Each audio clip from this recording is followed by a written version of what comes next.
El mítico conde de Saint-Germain fue un enigmático personaje que ha sido descrito como cortesano, aventurero, inventor, alquimista, músico y compositor, aunque también es bastante conocido como figura principal en varias historias de temática ocultista. No se sabe a ciencia cierta cuándo y dónde nació, aunque algunos dicen que nació el 26 de mayo de 1696 en un castillo en los montes de Cárpatos situado en el este de Europa. Su muerte, aparentemente, se anunció oficialmente el 27 de febrero de 1784 en Silesia, Prusia. Inalcanzable viajero desde muy temprana edad, se cuenta que desde niño se le introdujo al movimiento francmasón y que tras pasar largas temporadas en la India y en Persia, apareció en la corte francesa como fabricante y diseñador de joyas, momento en el que empezó a construirse su leyenda. El Conde de Saint-Germain, cuya obra más grande es el Libro de Oro de Saint-Germain, era un hombre muy educado, elegante y noble. Hablaba a la perfección francés, inglés, italiano, chino, árabe y sánscrito. También tenía vastos conocimientos sobre política, artes, ciencia, poesía, medicina, química, música y pintura. Al desenvolverse en altos medios sociales, fue conocido en varias épocas y en distintos lugares. Y lo más extraño de esto es que parecía tener siempre la misma edad. Según se cuenta, fue uno de los principales incentivadores del movimiento de los Rosacruces. Incluso, hay quienes afirman que él es el propio Christian Rosenkreuz, el fundador de esta orden. Se ha llegado a asegurar también que fue el filósofo y científico inglés Francis Bacon, entre muchos otros personajes bastante importantes para la historia. Las primeras menciones históricas sobre Saint-Germain se remontan al siglo XVII, cuando se convirtió en un personaje habitual en los ambientes más selectos de Viena. El conde, que entonces debía tener más o menos unos 30 años, vestía austeramente, pero siempre llevaba con él una cuantiosa cantidad de diamantes que utilizaba en vez de dinero. Durante su estancia en la capital de Austria, parece que Saint-Germain fue capaz de sanar contra todo pronóstico al mariscal francés de Belle-Isle, que había sido herido de gravedad en Alemania. En agradecimiento, el militar se lo llevó a París, donde puso a su disposición un laboratorio muy bien equipado.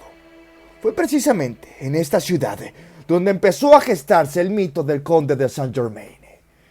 En el libro Las Crónicas de Louis de Boeuf se narra una anécdota en el que éste afirma ante una anciana condesa haberla conocido cuando era joven, lo que daba a entender que el conde tenía más de 100 años cuando solo aparentaba unos 40.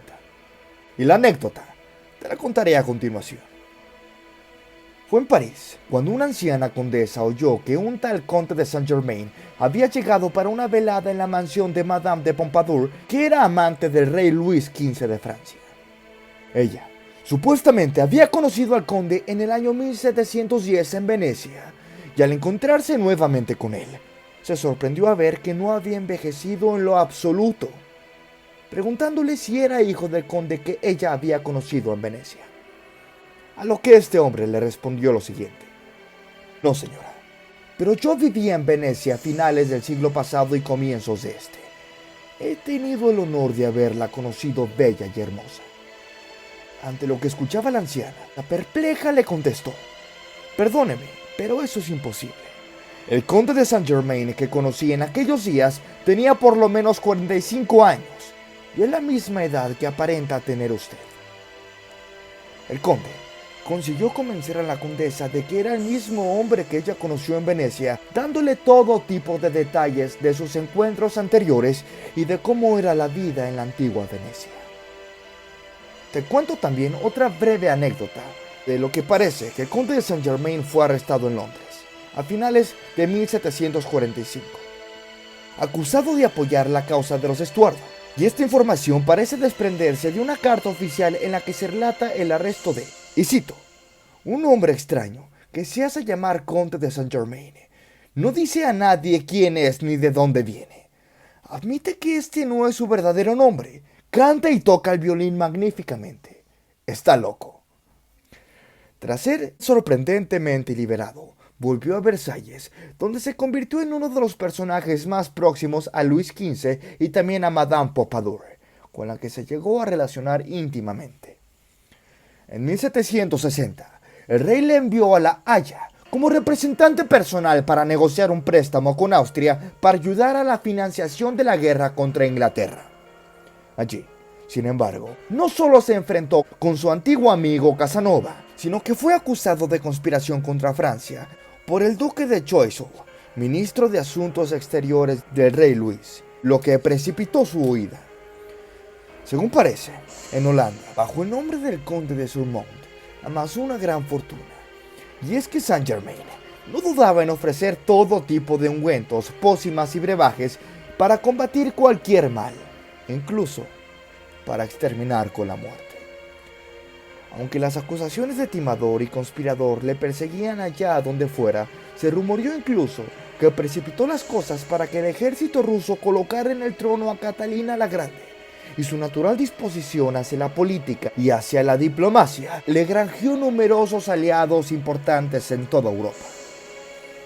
Unos documentos parisinos muestran que el conde supuestamente murió el 27 de febrero de 1784 en el castillo de Eckernford, y el príncipe Carlos de Hesse-Kassel, que fue su última mecena, le erigió un monumento con la siguiente inscripción: aquel que se hacía llamar conde de Saint-Germain y del que no hay otras informaciones, ha sido enterrado en esta iglesia.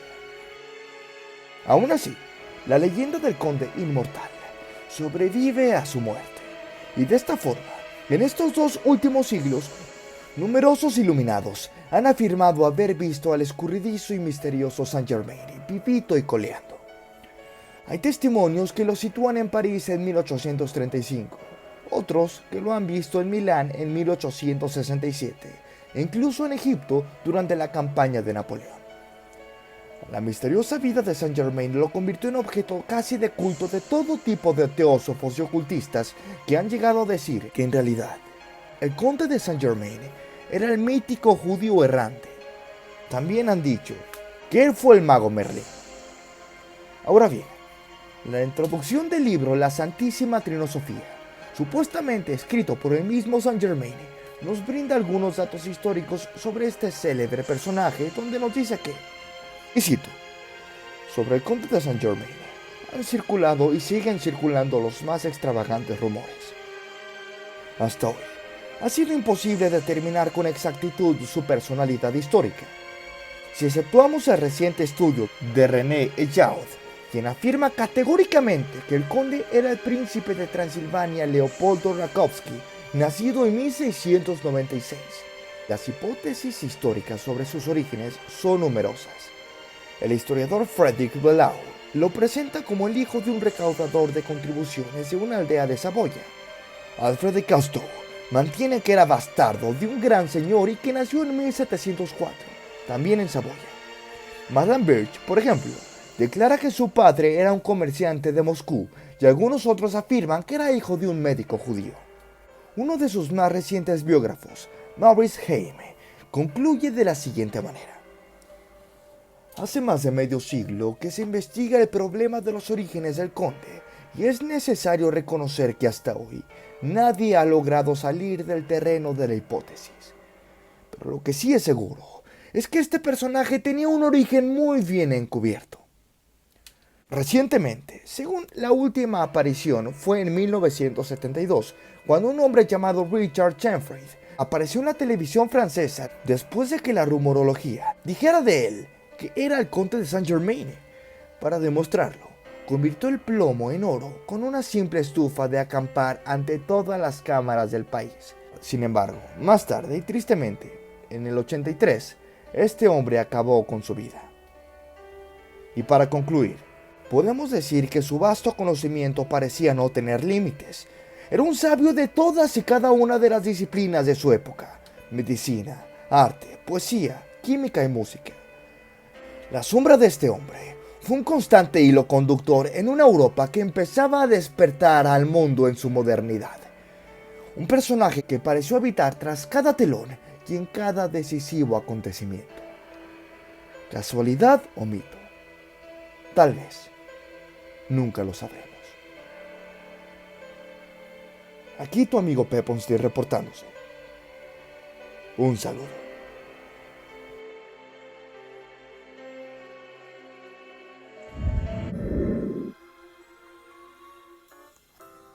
Antes de terminar con el video, quiero invitarlos a formar parte de los miembros del canal. Tendrán muchos beneficios como obtener insignias especiales, ver contenido exclusivo o mirar contenido antes que sea público, así como pedirme directamente algún tema de qué hablar, al igual que pedirme alguna canción para tocar, entre muchos beneficios más.